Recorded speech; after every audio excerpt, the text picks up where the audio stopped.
పొద్దుటూరు నియోజకవర్గం ముఖ్యమంత్రి జగన్మోహన్ రెడ్డి సొంత జిల్లాలోని కీలక నియోజకవర్గం. డైమండ్ సిటీ ఆఫ్ ఆంధ్రప్రదేశ్గా పేరుగాంచిన ఈ నియోజకవర్గంలో తయారయ్యే కలంకారీ, మంగళగిరి ఫ్యాబ్రిక్స్కు మంచి పేరుంది. ఈ నియోజకవర్గంలో గడిచిన 2 సార్లు వైసీపీ పార్టీ విజయకేతనం ఎగురవేసినా ఇక్కడి టీడీపీ కూడా బలంగా కనిపిస్తోంది. నంద్యాల వరదరాజులు రెడ్డి శిష్యులుగా రాజకీయ ప్రస్థానం ప్రారంభించిన మల్లెల లింగారెడ్డి, రాచమల్లు శివప్రసాద్ రెడ్డి ఇప్పుడు బరిలోకి దిగి ఢీకొట్టేందుకు రెడీ అవుతున్నారు. ప్రస్తుతం వరదరాజులు రెడ్డి, లింగారెడ్డి టీడీపీ క్యాంపులో ఉండగా శివప్రసాద్ రెడ్డి వైసీపీలో ఉన్నారు. ఈ నియోజకవర్గంలో వైసీపీ టీడీపీ మధ్య వచ్చే ఎన్నికల్లో గట్టి పోటీ జరిగేలా కనిపిస్తోంది. 3వ సారి గెలిచి హ్యాట్రిక్ కొట్టాలని ఎమ్మెల్యే రాచమల్లు చూస్తుంటే ఈసారి సొంత జిల్లాలో పసుపు జెండా ఎగరవేసి తీరుతామంటున్నారు సైకిల్ పార్టీ నేతలు. ప్రస్తుతం గెలుపుపై ఎవరి ధీమాలో వారున్నారు. మరి నిజంగా నియోజకవర్గంలో వాస్తవ పరిస్థితులు ఎలా ఉన్నాయి, ఎవరికి అనుకూల పవనాలు వీస్తున్నాయి అనే అంశాలపై big TV exclusive election survey చేసింది. ఆ వివరాలను చూసే ముందు 2019 ఎన్నికల ఫలితాలను పరిశీలిద్దాం. 2019 ఎన్నికల్లో రాచమల్లు శివప్రసాద్ రెడ్డి వర్సెస్ మల్లెల లింగారెడ్డి వీళ్ళిద్దరి మధ్య పోటీ జరిగింది.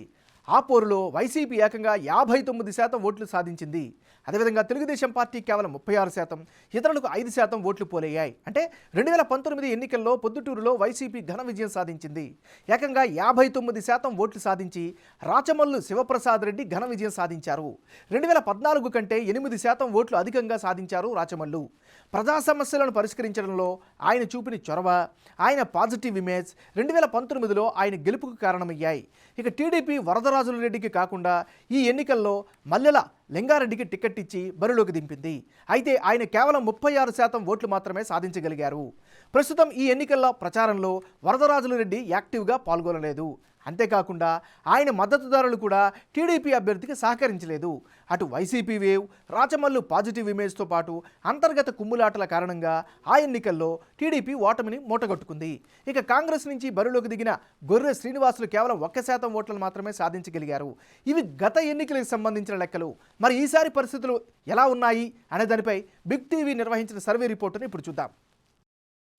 ముందుగా ప్రస్తుతం ఎమ్మెల్యేగా ఉన్న రాచమల్లు శివప్రసాద్ రెడ్డి ప్లస్లేంటి మైనస్లేంటో గమనిద్దాం. ముందుగా ఈయనకి ఈసారి ఎన్నికల్లో అనుకూలంగా మారేటటువంటి అంశాలు ఏమిటి? నియోజకవర్గ ప్రజల్లో పాజిటివ్ ఇమేజ్ అయితే స్పష్టంగా కనిపిస్తోంది. మరోవైపు మొదటి నుంచి స్థానికంగా ఉన్నటువంటి గుర్తింపు కూడా ఈయనకి లోకల్ ఫ్యాక్టర్ బాగా కలిసొచ్చే అంశం. వరుసగా 2 సార్లు గెలుస్తూ రావడం వల్ల పొలిటికల్గా ఖచ్చితంగా స్థానికంగా అడ్వాంటేజ్ అయ్యే అవకాశం కనిపిస్తోంది. మరోవైపు ఈ నియోజకవర్గంలో అభివృద్ధి కూడా బాగా జరిగింది అనేటువంటి అభిప్రాయం కూడా వ్యక్తమవుతుంది. మరోవైపు రాజకీయంగా అంటే పార్టీ పరంగా కేడర్ పూర్తి స్థాయిలో సపోర్ట్ అయితే కనిపిస్తుంది. మరోవైపు నిత్యం ప్రజల్లో ఉండేటటువంటి నాయకుడిగా కూడా ఈయనకు ఒక పేరు కనిపిస్తుంది. ఇవన్నీ కూడా రాచమల్లుకి ప్లస్ పాయింట్స్ అయితే, ఇప్పుడు మరి మైనస్ పాయింట్స్ అయితే ఒకసారి పరిశీలిద్దాం. ఆశించిన స్థాయిలో అభివృద్ధి జరగలేదు అనేటటువంటి అభిప్రాయం అయితే ఈ నియోజకవర్గంలో వినిపిస్తుంది. ఇది ఒక ప్రధానమైనటువంటి మైనస్గా చెప్పుకోవచ్చు. మరోవైపు ఎమ్మెల్యే బంధువుల ఆగడాలు పెరిగిపోయాయి అనేటటువంటి అపవాదు కావచ్చు, లేదా ప్రచారం కావచ్చు ఈ నియోజకవర్గంలో వినిపిస్తోంది. మరోవైపు ఇసుక మాఫియా ఆరోపణలు కూడా ఈయన బలంగా ఎదుర్కొంటున్నటువంటి పరిస్థితి. మరోవైపు పార్టీకి సంబంధించినటువంటి అనుచరులకే ఎక్కువ ప్రాధాన్యత ఇస్తున్నారు అనేటటువంటి విమర్శ కూడా నియోజకవర్గంలో కనిపిస్తుంది. మరీ ముఖ్యంగా ఎమ్మెల్యే బావమరిది బంగారు మునిరెడ్డి అధికారం చెలాయిస్తున్నారు అనేటటువంటి ఆరోపణలు కూడా నియోజకవర్గంలో వినిపిస్తున్నాయి. మిగతా నియోజకవర్గాల మాదిరిగానే ఈ నియోజకవర్గంలో కూడా రోడ్ల పరిస్థితి చాలా అధ్వానంగా ఉన్నాయి. ఇవి వైసీపీ అభ్యర్థిగా బరిలోకి దిగే రాచమల్లు ప్లస్లు అండ్ మైనస్ పాయింట్స్. మరి ఇప్పుడు టీడీపీ నేత జీవి ప్రవీణ్ కుమార్ రెడ్డి ప్లస్లేంటి మైనస్లేంటో ఒకసారి పరిశీలిద్దాం. తెలుగుదేశం పార్టీకి చెందినటువంటి నాయకుడు జీవి ప్రవీణ్ కుమార్ రెడ్డికి ఈసారి అనుకూలమైనటువంటి అంశాలు ఏమిటి? పార్టీ కార్యక్రమాల్లో చాలా యాక్టివ్గా పార్టిసిపేట్ చేస్తున్నారు. ఇది ఖచ్చితంగా అడ్వాంటేజ్ అయ్యే ఫ్యాక్టర్. మరోవైపు కడప స్టీల్ ప్లాంట్ ఉద్యమంలో చురుగ్గా పాల్గొంటున్నారు. స్థానిక నాయకుల్ని, ప్రజల్ని మమేకమవుతున్నారు. ఇది మరో అడ్వాంటేజ్. మరోవైపు పోలీసుల అరెస్టుతో ఆయనకు సంబంధించిన పాపులారిటీ అయితే ప్రజల్లో బాగా పెరిగింది. ఇవి జీవి ప్రవీణ్ కుమార్కి రెడ్డికి సంబంధించినటువంటి ప్లస్ పాయింట్స్ అయితే, మరి ఈయనకి సంబంధించినటువంటి మైనస్ పాయింట్స్ ఏంటో ఇప్పుడు పరిశీలిద్దాం. ఒకవేళ టికెట్ దక్కినా కూడా గెలిచే అవకాశాలు చాలా తక్కువగా ఉన్నాయి అనేటువంటి అభిప్రాయం వినిపిస్తుంది. ఇది ఖచ్చితంగా మైనస్ అయ్యే అవకాశం ఉంది. నెక్స్ట్, టికెట్ ఆశించే వారి సంఖ్య కూడా ఎక్కువగా కనిపిస్తోంది. ఇవి ప్రవీణ్ కుమార్ రెడ్డికి సంబంధించినటువంటి ప్లస్లు మైనస్లు. మరి ఇప్పుడు మరో టీడీపీ నేత Nandyala Varadarajula Reddy plus and minus points ఏంటో ఒకసారి పరిశీలిద్దాం. ఈయనకి సంబంధించినటువంటి ప్లస్ పాయింట్లు కనుక పరిశీలించినట్లయితే పొద్దుటూరులో 5 సార్లు గెలిచినటువంటి ఘనమైనటువంటి రికార్డు కావచ్చు, చరిత్ర కావచ్చు ఉంది. ఇది రాజకీయంగా అడ్వాంటేజ్ అయ్యే అవకాశం ఉంది. మరోవైపు ప్రస్తుతం గ్రౌండ్ లెవెల్లో చాలా యాక్టివ్గా ఉంటున్నారు, ప్రజలతో మమేకం అవుతున్నారు. పార్టీలో సీనియర్ లీడర్గా మంచి పేరైతే ఈయన పట్ల కనిపిస్తుంది. ఇవి వరదరాజుల రెడ్డికి సంబంధించినటువంటి ప్లస్ పాయింట్స్.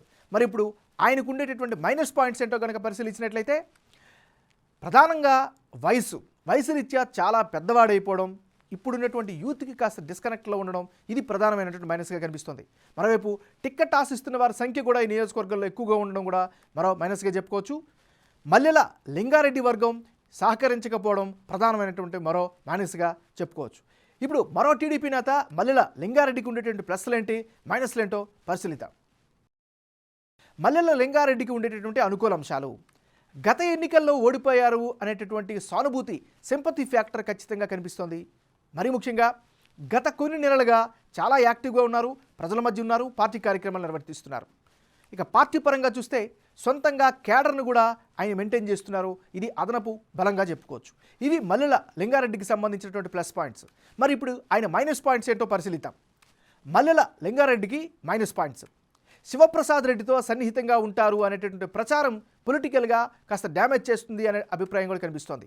మరోవైపు గత ఎన్నికల్లో ఓడిన తర్వాత ఎక్కువగా యాక్టివ్గా లేకపోవడమే ప్రధానమైనటువంటి మైనస్గా చెప్పుకోవచ్చు. ఇది ఈయనకి సంబంధించినటువంటి ప్లస్లు, మైనస్లు. ఇక రానున్న ఎన్నికల్లో ఎవరెవరు బరిలో ఉంటే ఫలితాలు ఏ విధంగా వచ్చే అవకాశం ఉందో పరిశీలిద్దాం. ముందుగా రాచమల్లు శివప్రసాద్ రెడ్డి వర్సెస్ జీవి ప్రవీణ్ కుమార్ రెడ్డి. వీళ్ళిద్దరి మధ్య కనుక పోటీ జరిగితే ఆ పక్షంలో వైసీపీకి 48%, తెలుగుదేశం పార్టీకి 44%, ఇతరులకు 8% ఓట్లు పోలయ్యే అవకాశం ఉంది. అంటే ఎప్పటికిప్పుడు ఎన్నికలు జరిగి రాచమల్లి శివప్రసాద్ రెడ్డి, జీవి ప్రవీణ్ కుమార్ బరిలోకి దిగితే వైసీపీకి అనుకూలంగా 48% ఓట్లు, తెలుగుదేశం పార్టీ అభ్యర్థికి 44%, ఇతరులకు 8% ఓట్లు దక్కే అవకాశం ఉన్నట్లు బిగ్ టీవీ సర్వేతో తేలింది. ఈ నియోజకవర్గంలో ఉన్న వైసీపీ సంప్రదాయ ఓట్లతో పాటు ప్రభుత్వ సంక్షేమ పథకాల అమలు కూడా చాలా ఎఫెక్ట్ చూపే అవకాశాలున్నాయి. అదే సమయంలో ప్రవీణ్ కుమార్ను ప్రజలు రాచమల్లుకు తగ్గ అభ్యర్థిగా పరిగణించడం లేదు అని తెలుస్తోంది. అయితే గత ఎన్నికల్లో కంటే రాచమల్లుకు ఓటు షేర్ మాత్రం తగ్గడం ఖాయంగా కనిపిస్తోంది. ఎందుకంటే తన బావమరిది బంగారు మునిరెడ్డి ఆగడాలు ఎక్కువయ్యాయని నియోజకవర్గంలో విస్తృతంగా ప్రచారం జరుగుతుంది. అదే సమయంలో నియోజకవర్గంలో ఆశించిన అభివృద్ధి జరగలేదు అన్నది కూడా ఆయన ఓటు షేర్ తగ్గడానికి కారణంగా కనిపిస్తోంది. టీడీపీకి ఓటు షేర్ తగ్గడానికి ప్రధాన కారణంగా పార్టీలో ఉన్న అంతర్గత విభేదాలను తెలుస్తోంది. ముఖ్యంగా మల్లెల లింగారెడ్డి వర్గం ప్రవీణ్ కుమార్కు ఏమాత్రం సహకరించడం లేదని తెలుస్తోంది. ఇక సినేరియాలో రాచమల్లి శివప్రసాద్ రెడ్డి, నంద్యాల వరదరాజులు పోటీ పడితే ఫలితాలు ఎలా ఉంటాయో కనుక పరిశీలించినట్లయితే రాచమల్లు శివప్రసాద్ రెడ్డి వర్సెస్ నంద్యాల వరదరాజుల రెడ్డి, వీళ్ళిద్దరి మధ్యగానే పోటీ జరిగినట్లయితే, అంటే ఇప్పటికిప్పుడు ఎన్నికలు జరిగి రాచమల్లు శివప్రసాద్ రెడ్డి, నంద్యాల వరదరాజులు బరిలోకి దిగితే పోరు హోరాహోరుగా ఉంటుందని బిగ్ టీవీ సర్వేలో తేలింది. రాచమల్లుకు 47% ఓట్లు వస్తే వరదరాజులకు 46% ఓటు షేర్ దక్కే ఛాన్సెస్ కనిపిస్తున్నాయి. ఇక ఇతరులకు 8% ఓట్లు దక్కే అవకాశం ఉందని, 5 సార్లు ఎమ్మెల్యేగా గెలిచి రికార్డు ఉన్న వరదరాజులకు కనుక టిక్కెట్ దక్కితే రాచమల్లు గట్టి పోటీ తప్పదని అర్థమవుతుంది. అయితే ప్రవీణ్ రెడ్డి వర్గం సహకరించిన లింగారెడ్డి వర్గం ఆయనకు సహకరించడం అనుమానమే.